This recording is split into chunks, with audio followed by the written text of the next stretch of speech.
Primeramente, que Dios los bendiga a todos. Que la gracia, la misericordia y la paz de Dios sean con cada uno de nosotros.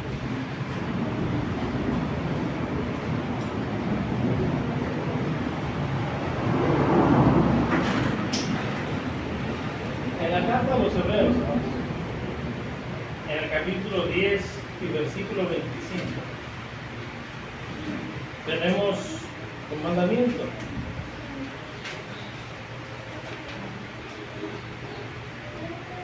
Dice ahí la palabra de Dios en Hebreos 10:25, no dejando de congregarnos, como algunos tienen por costumbre, sino exhortándonos, y tanto más cuando veis que aquel día se acerca. Bueno, sería muy fácil para mí decir es mandamiento y se tiene que hacer, ¿verdad?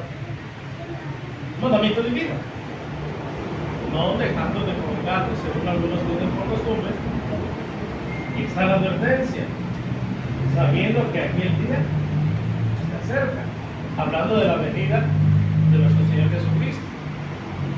Es más, incluso pudiéramos unirlo al versículo 26, donde dice, porque si pecaremos voluntariamente. Así que Dios ve el hábito o la costumbre de dejar de reunirse o dejar de congregarse como un pecado voluntario. Y dice ahí, porque si pecaremos voluntariamente, ya no queda más sacrificio por los pecados, sino una horrenda expectación de juicio y de horno de fuego que ha de devorar a los adversarios. Así que cuando yo decido dejar de congregar por desobedecer a Dios, me declaro adversario de Dios, o mejor dicho, Dios me declara que somos adversarios, que somos enemigos, y que entonces nos espera, dice ahí, una horrenda expectación de juicio y de hervor de fuego que ha de devorar. Así que está hablando de que va a haber un castigo que será eterno. Entonces, en el 10:25 dice, no dejando de congregarnos, sino exhortándonos, y tanto más cuando veis que aquel día se acerca. O sea, el día en que por dejar de reunirnos, por dejar de congregarnos, pudiéramos ser declarados enemigos o adversarios de Dios y sufrir la ira y el castigo de Dios. Pero el hecho de que esté diciendo ahora, no dejando de congregarnos, sino exhortándonos, sabiendo que ese día viene, está dando la oportunidad del arrepentimiento y la oportunidad de escapar del juicio, o mejor dicho, de la ira de Dios en el día del juicio.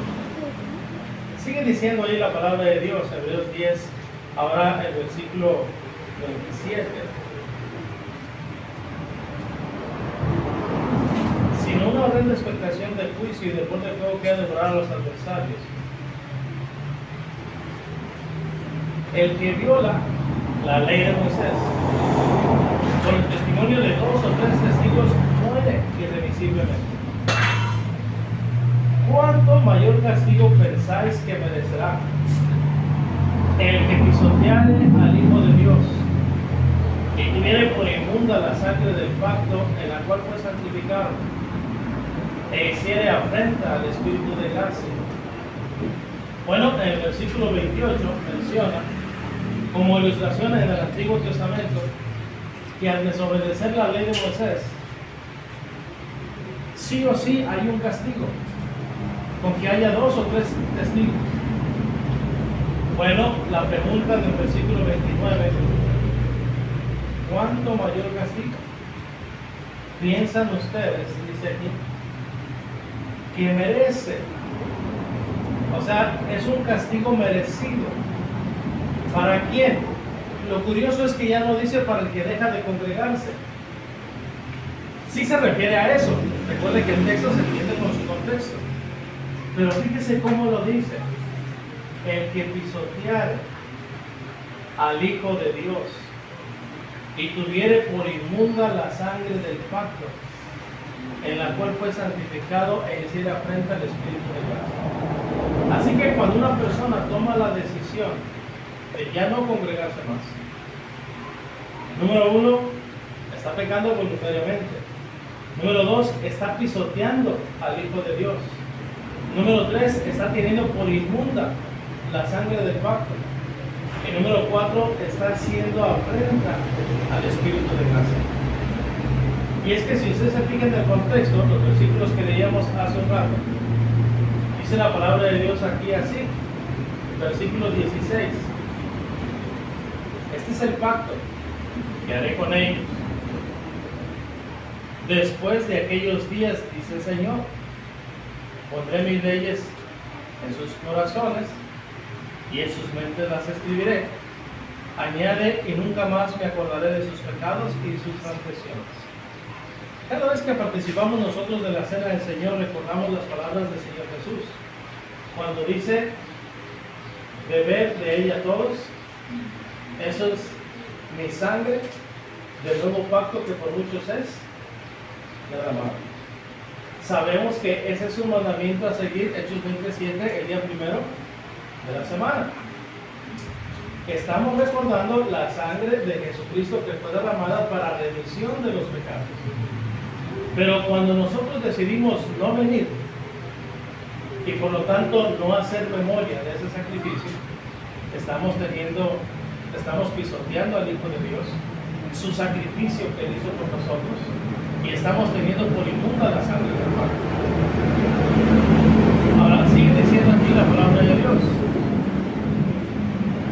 Versículo 18.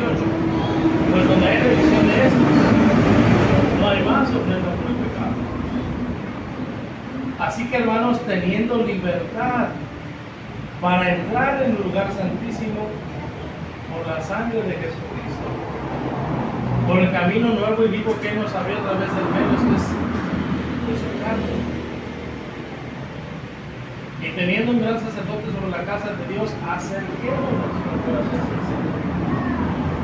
Aquí el escritor a los Hebreos está haciendo un contraste del capítulo de cómo es que, al parecer, según la evidencia, los hermanos judíos estaban dejando de reunirse como iglesia y estaban regresando al templo y a la adoración judía.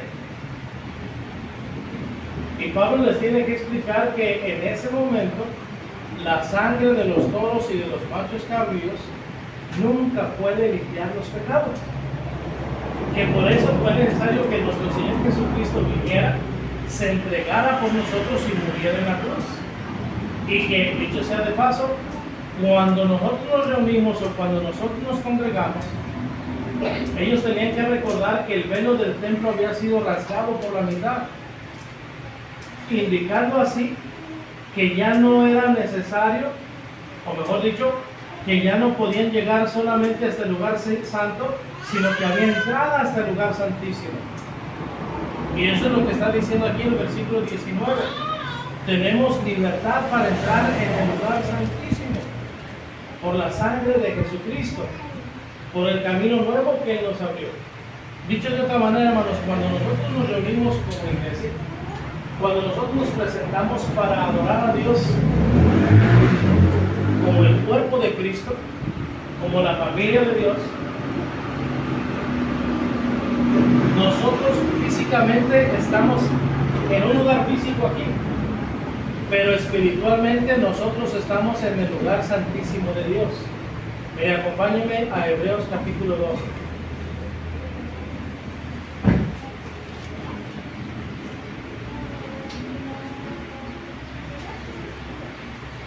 Vamos a leer desde el versículo 18. Usted recuerda cuando Moisés fue al monte para recibir la ley, el primer pacto. Y el pueblo estaba aterrorizado por lo que veía. Truenos. Y era un espectáculo tan aterrador que le dijeron a Moisés: Moisés, nosotros no queremos acercarnos, no sé qué moramos, sube tú. Y Dios les dice: está bien lo que han dicho, para que no mueran. Pero cuando Moisés sube, también va a decir: estoy espantado y temblando, porque era aterrador lo que se veía. Y se mandó que si incluso una bestia, un animal, fuera a acercarse al monte, tenían que apedrearlo o alcanzarlo con un dardo para que muriera, porque era un lugar santo. Y nada ni nadie se podía acercar a la presencia de Dios sin morir. Pero ahora, gracias a lo que Jesucristo hizo, nosotros podemos acercarnos a la presencia misma de Dios. Dice aquí Hebreos 12:18, porque no os habéis acercado al monte que se podía palpar y que ardía en fuego, a la oscuridad, a las tinieblas y a la tempestad, al sonido de la trompeta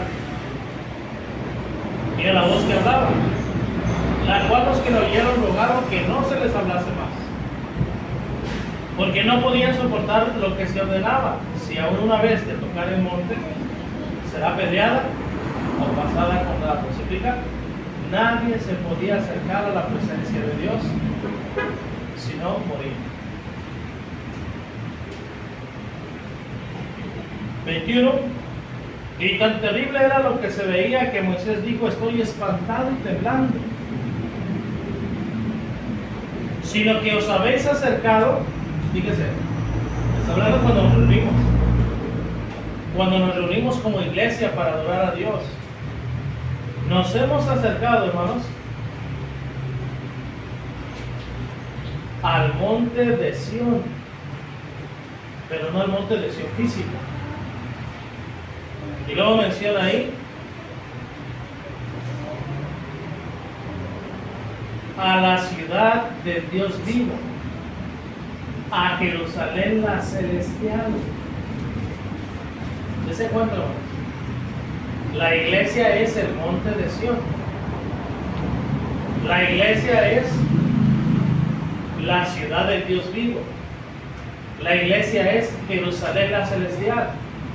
Incluso nos hemos acercado, dice aquí, a la compañía de muchos millares de ángeles. Entonces aquí nos podemos reunir como iglesia a las 10 de la mañana del día domingo. Pero espiritualmente nosotros estamos reunidos en la eternidad, en la presencia de Dios mismo, en la compañía de muchos millares de ángeles. Y luego dice aquí, nos unimos pues a la adoración celestial. Sigue diciendo la palabra de Dios. A la congregación de los primogénitos que están inscritos en los cielos. Déjame explicar eso de la congregación de los primogénitos. Usted recordará que cuando el pueblo fue librado de Egipto, de la esclavitud, en la última plaga, Dios salvó a los primogénitos de la muerte. Lo hizo mediante la sangre del cordero untada en los postes y en el dintel de cada casa. Bueno, lo que está diciendo es que nosotros somos los redimidos con la sangre del cordero. O sea, ¿a quién se salvó? A los primogénitos. Y nosotros, todos los cristianos, hombres y mujeres, somos los primogénitos de Dios. Nosotros somos la congregación de los primogénitos. Y luego añade ahí que están inscritos en los cielos. O sea, nuestro nombre está inscrito. Usted recordará en Apocalipsis 20 del 11 al 14 de cómo es que se abrirán los libros, y entre ellos habrá el libro de la vida. Y el que no se haya inscrito en el libro de la vida será lanzado al lago de fuego y azufre, que es la muerte segunda. Bueno, si nuestro nombre está inscrito allá, es porque somos los primogénitos. Y si somos los primogénitos es porque hemos sido redimidos con la sangre. Entonces, en lugar de enfocarnos en la parte amenazante de la advertencia de Hebreos 10:25, quiero más enfocarme en la parte motivacional del pasaje. ¿Cómo es que nosotros, hermanos, cuando nos reunimos, tenemos libertad para entrar en la presencia misma de Dios? Cuando nosotros dejamos de reunirnos, hermanos, estamos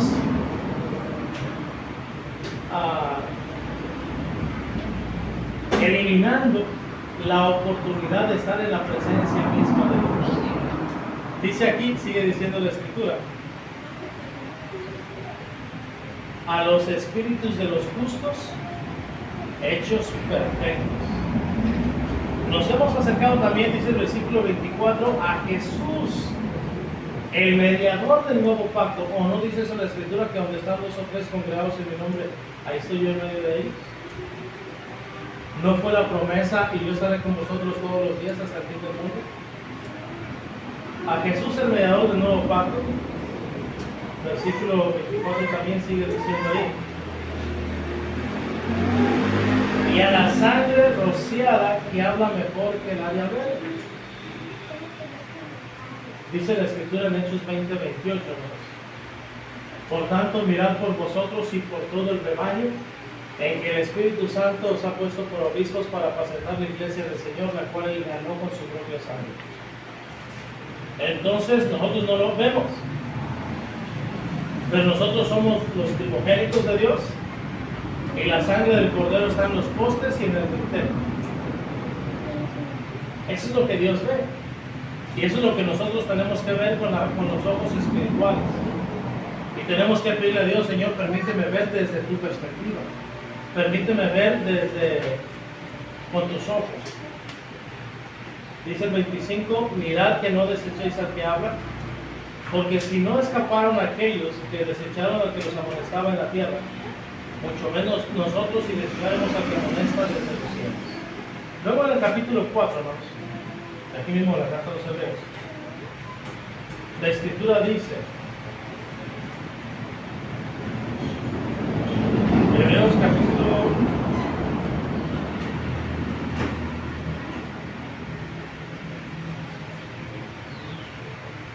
4, 14 al 16.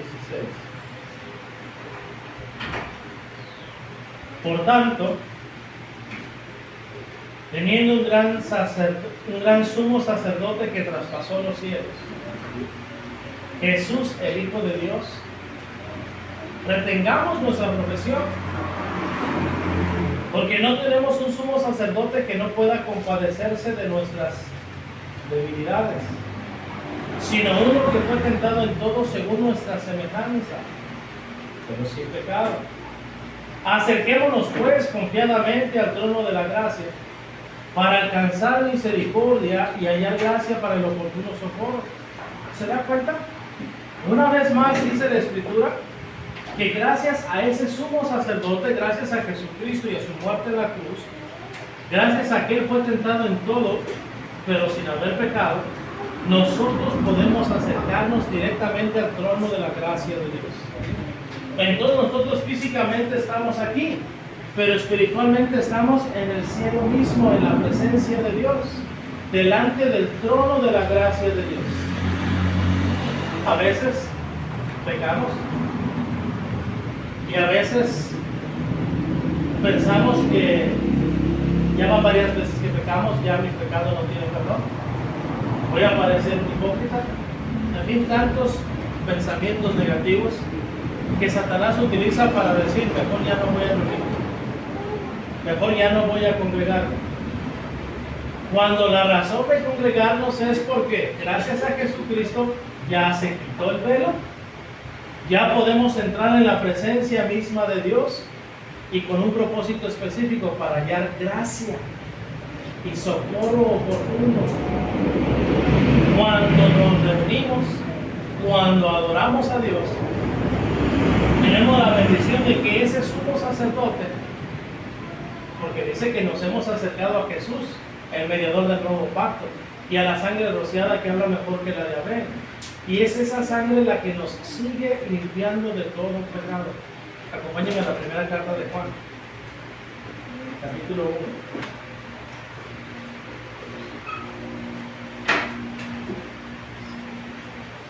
Primera carta de Juan, capítulo 1.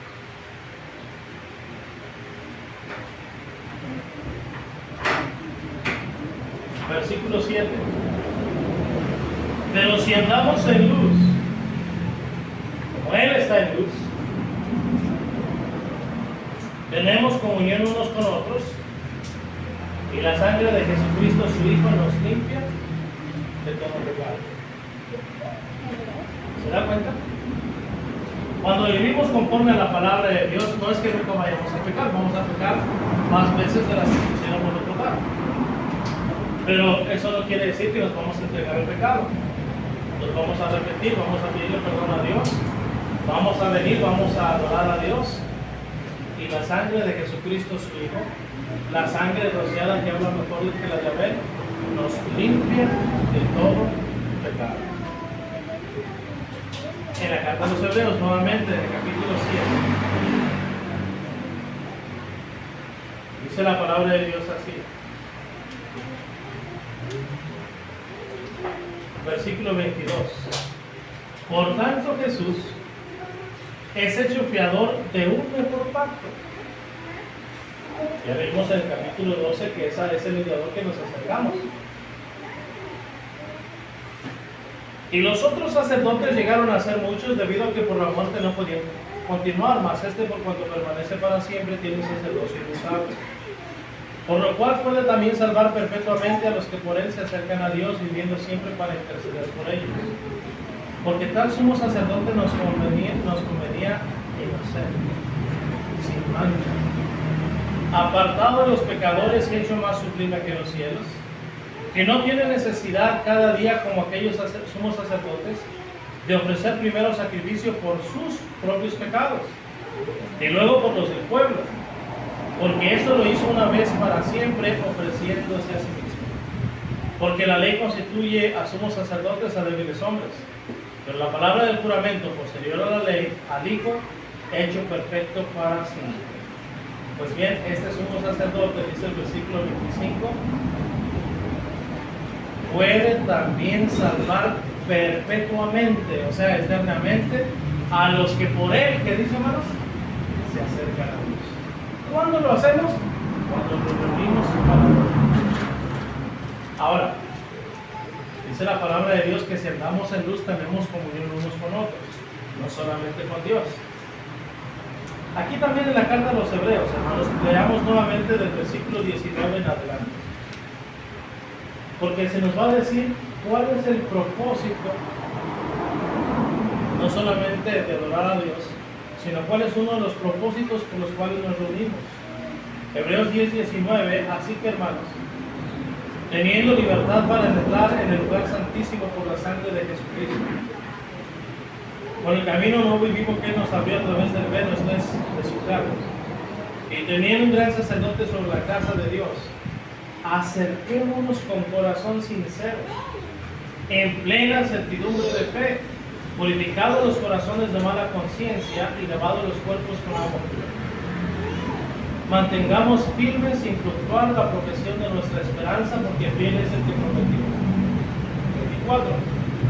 Y considerémonos unos a otros para estimularnos al amor y a las buenas obras, no dejando de congregarnos. ¿Se fijan cuál es el propósito de no dejar de congregarnos?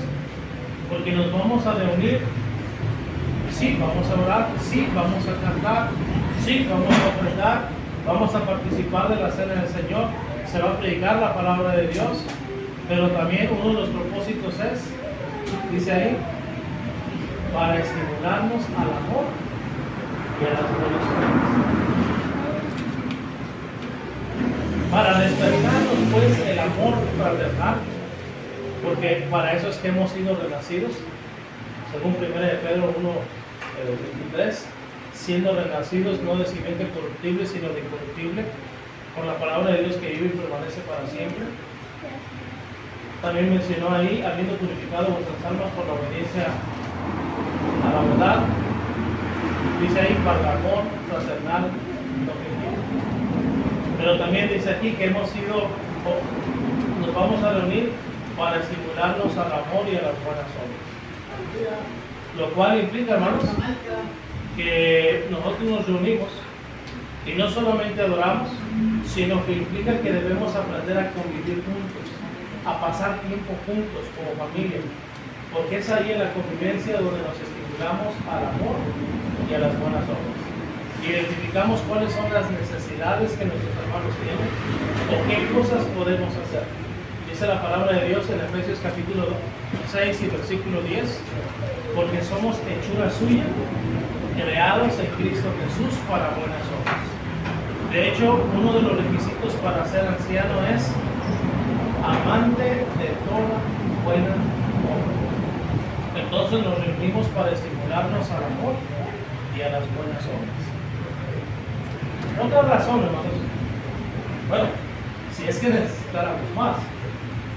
Ya vimos que nos acercamos al monte de Sión, a Jerusalén la celestial, a la ciudad de Dios vivo, a Jesús el mejor del nuevo pacto, a la sangre rociada que habla mejor que la de Abel, a Dios el juez de todo. Pienso que eso sería suficiente para no quedarme en casa. Eso sería suficiente para quitarme el hábito de ya no congregarme.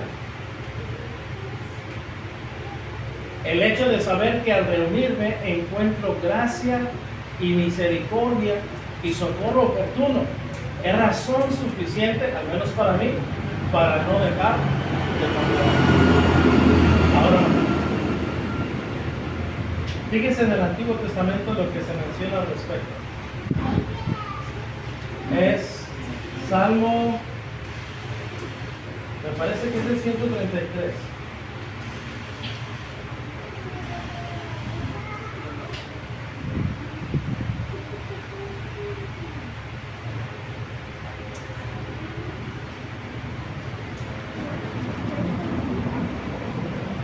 Mirad cuán bueno y cuán delicioso es habitar los hermanos juntos en armonía.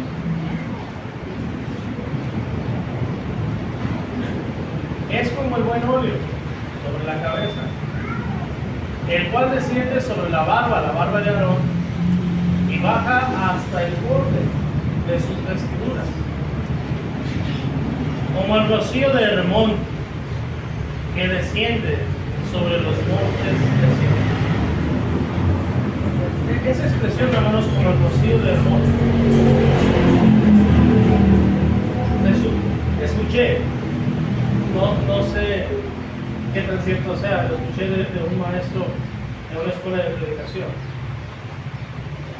que en el monte de Sión